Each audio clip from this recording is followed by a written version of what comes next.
Hey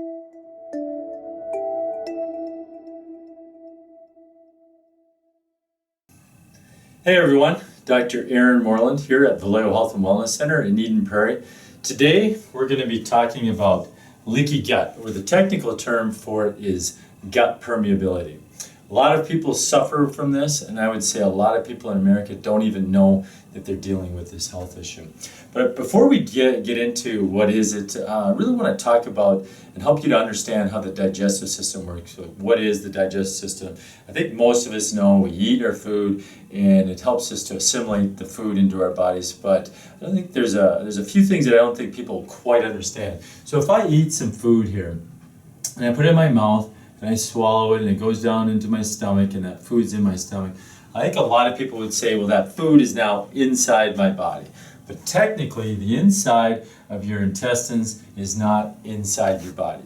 In fact, that food is still considered outside your body. So it has to be broken down enough so that it can cross over the barrier. So it's called an intestinal barrier. It needs to be broken down small enough so it can cross over and finally get into your bloodstream. So it doesn't just happen by eating your food. There's also other things that have to happen. So it gets to our stomach. So when we first start eating, we release saliva. That starts to break down our food through digestive enzyme. Gets to our stomach, we release stomach acid, and then that breaks down the food. And then once it gets to a certain acidity, then we dump it into our small intestine. It's smaller now.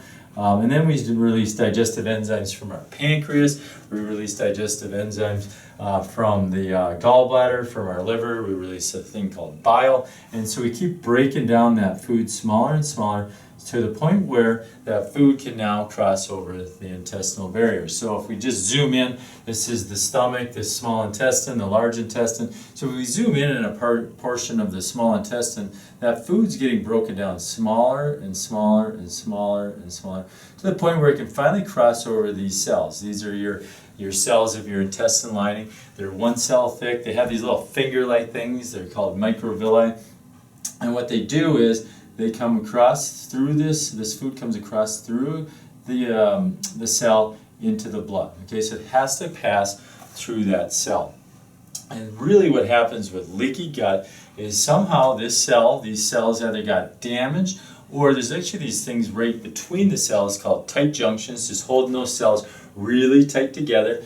And what can happen is something called zonulin opens up those tight junctions, and then the cells open up like that. So now you got a gap between the cells, and so that food, even though it's supposed to be broken down small, if it has a big enough space, that food can actually cross through and either go through the damaged cells. So now you've got this little ulcer, or it can go between the cells because those tight junctions aren't there. Now you've got a particle of food in your bloodstream that's too big, okay? And your body's not used to seeing that, and so your body sees that as a foreign invader, and it can attack it. And one of the big issues with that, then, I think that people don't realize this, is if I'm attacking my own food, I'm going to develop food sensitivities. I think we're seeing a lot more of that. I think most of you know what a food sensitivity is. Your body becomes sensitive to the food that you're eating, and your immune system literally attacks that food that you're eating.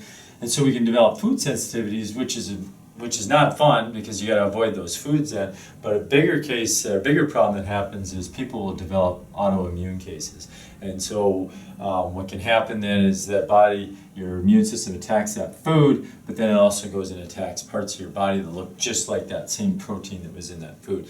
A great example is people dealing with autoimmune hypothyroidism, or Hashimoto's hypothyroidism. And the big food that causes that we see that mimics the thyroid is actually gluten. So let's talk about this, the cause of this leaky gut, because having a leaky gut is not fun. Again, it just means that there's permeability, that this intestinal barrier is compromised. And so how did that happen in the first place?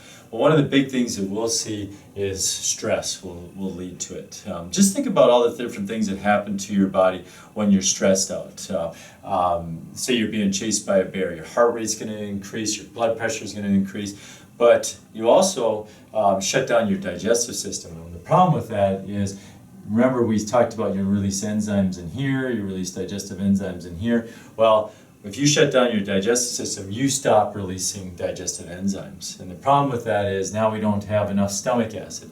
One of the things that we see a lot of people being told that they have too much stomach acid, when in fact what a lot of times is they don't have enough stomach acid. So what's happening is they're swallowing that food, it just sits in their stomach, it starts to, bacteria can be living there because you don't have that acidic stomach anymore. So bacteria can be living in there, bacteria can start eating that food, creating gas, or the food just starts to putrefy, and then what it does is as that happens again, it creates gas. And then what it can do is push up against that sphincter and then shoot up into your esophagus. And that's where people will have like acid reflux type of symptoms. So what can happen is low digestive enzymes in your stomach, and then you have low digestive enzymes in your pancreas and your liver, so you're not breaking down that food. And what can happen then is the good bacteria that lives in our colon can move all the way back up into our small intestine where it doesn't belong.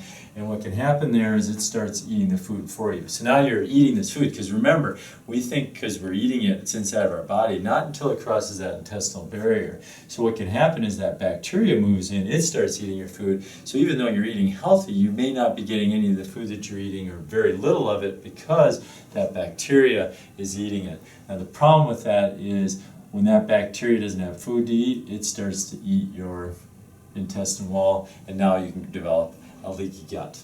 Another thing that can cause it is if a person's eating gluten. Worst case scenario is if a person's got celiac, because celiac, literally, I mentioned there's an enzyme that opens up those tight junctions. It's called zonulin. Well, celiac activates that zonulin, and now it opens up those tight junctions, and then food can cross over. So that's another way that a person can develop a leaky gut. Another one that we see a lot of is people dealing with concussions. We practice functional neurology in our office. We see a lot of people that get concussions. A lot of times we just think of the most common concussion symptoms would be like brain fog or headaches or sort of like fatigue in our eyes. We may see that the person has got dizziness, balance issues, but a lot of people don't think of digestive issues. But one of the things that can happen when a person has a concussion, and it happens quite a bit, is it can impact the vagus nerve.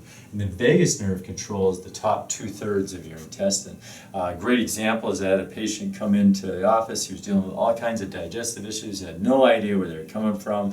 He had major reflux. He was on reflux medication. It wasn't helping him, and he couldn't figure out what was going on. So I started testing him, doing some of the tests that we do, some of the functional neurology tests. And one of the tests I had him do was just put his feet together like this and close his eyes. I wanted to test his balance to see how well his cerebellum was working. And he literally just about fell right over.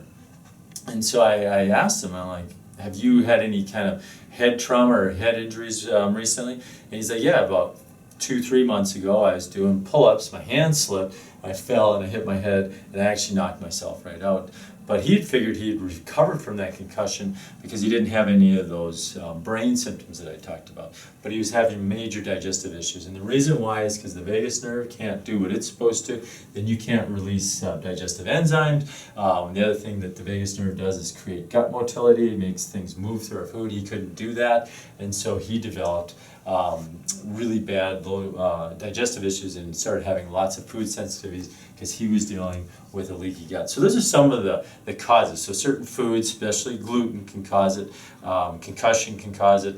A period of high amount of stress. Now, even after that person gets through that stress, a lot of times we'll see that they don't recover because it's like a vicious cycle. They couldn't digest those foods because they didn't have digestive enzymes, and you need to break down those proteins, and you need those proteins to make digestive enzymes.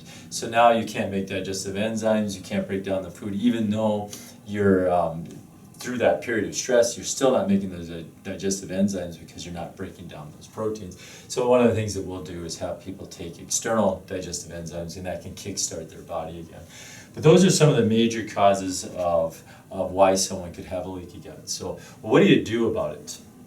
One of the things that the digestive system needs is a good nutrients, and one of the amino acids that's really important with healing the gut is an amino acid called L-glutamine. And so taking in large amounts of L-glutamine can be effective. The other thing that can be really helpful for giving support, digestive support for cells is short chain fatty acids. So these bacteria that live here in our large intestine, they produce short chain fatty acids, and then it gives food to our digestive system. But the problem is, a lot of times when people have, like I mentioned, like food sensitivities, or they're dealing with stress, or they're dealing with a concussion, they have poor gut health, they have poor bacteria health, or what we call dysbiosis. And so the problem with that is now they're not making those short chain fatty acids. So again, they'll probably have to take some short chain fatty acids to make up for that difference, make up for the fact that they're not making it themselves. Okay, so those are a couple of things nutrient-wise. The other thing we look for is we make sure that they're not dealing with food sensitivities, because we know that certain food sensitivities can cause a leaky gut, like we mentioned, gluten especially.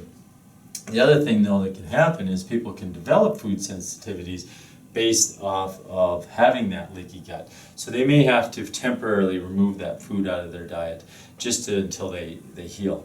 But one of the things that's really important is understanding, how do we know if a person has a leaky gut? There are some blood tests that you can do. One of the blood tests we'll do is when bacteria move into this place where they're not supposed to move into because there's low digestive enzymes, they release a thing called LPS. And that LPS is not able to cross over this intestinal barrier if it's intact. But if it's not intact, that LPS can get into your bloodstream, and we can do a blood test to see if they have that. The other thing that we can do is test for food sensitivity. So some people will test, and they may have 4 or 5 different things that they're sensitive to. That's probably not a sign of a leaky gut. But we recently just did a test on a gentleman. He was dealing with all kinds of digestive issues. Actually started with a concussion. And so we did the test on him. It was Cyrex array number 10, and it measures over 300 different foods, herbs, spices, and stuff. And I bet he had over half the things on that list that he was had sensitivity to. And so that's a pretty good indication that he's got food sensitivity. So what we want to do is minimize those foods that you're sensitive to during that time that you're trying to heal, because otherwise that will be a constant irritant. Because if you notice, you see these green cells right here, those are called dendritic cells, or they're just part of your immune system. And what they do is they sense to see if they should attack certain things. Like, so if a parasite came in, they'd be able to sense that and be able to attack it. But what can happen when that immune system becomes supercharged is what it'll do is it'll start attacking other foods, foods that are actually healthy for us. And so another way to solve this leaky gut problem is to really work on someone's immune system, help balancing out their immune system. So again, if we have a leaky gut, it's causing us to have food sensitivity, our immune system is attacking those foods. So now we've got a supercharged immune system. We need to calm that immune system down. And there's a few different ways that we can do that. Vitamin D actually is great for that, because it helps you to release these immune cells that regulate and keep the cells, keep the immune system not so supercharged.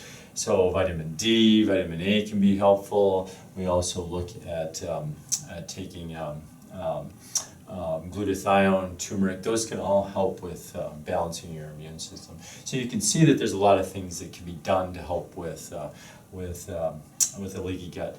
But the key is, first and foremost, is to know whether you have it or not. And like I said, there's a few ways you can test for it. There's also symptoms, people getting bloating, people dealing with like achy joints throughout their body. That could be a sign of food sensitivities, because your body's attacking food that it shouldn't.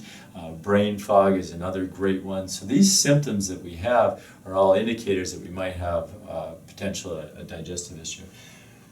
When looking at this then, when looking at this health issue, I think it's really important that you see a doctor to help them to help you to figure out what's going on. Really important to have a doctor's guidance and direction to know what you should be doing about it. And again, this is something we do in our office. So this is hopefully awakening, opening up your eyes a little bit to what could be happening in your digestive system and you don't even know about it. In fact, most of the research shows that most people that have this issue don't even know that they have it, because they don't have any kind of digestive issues. Most of it's going to be either brain issues, joint issues, skin issues. Those are the things to really watch for. Okay, So really important that you know if you have it, really important if you do have it to get the help that you need. And like I said, I would highly recommend consulting a doctor for that as well. And then once you have that solved, you can just see a lot of those health issues go away. So again, my name is Dr. Aaron Moreland. I'm with Vallejo Health and Wellness Center in Eden Prairie, and hopefully this was helpful, and you have a great day. God bless.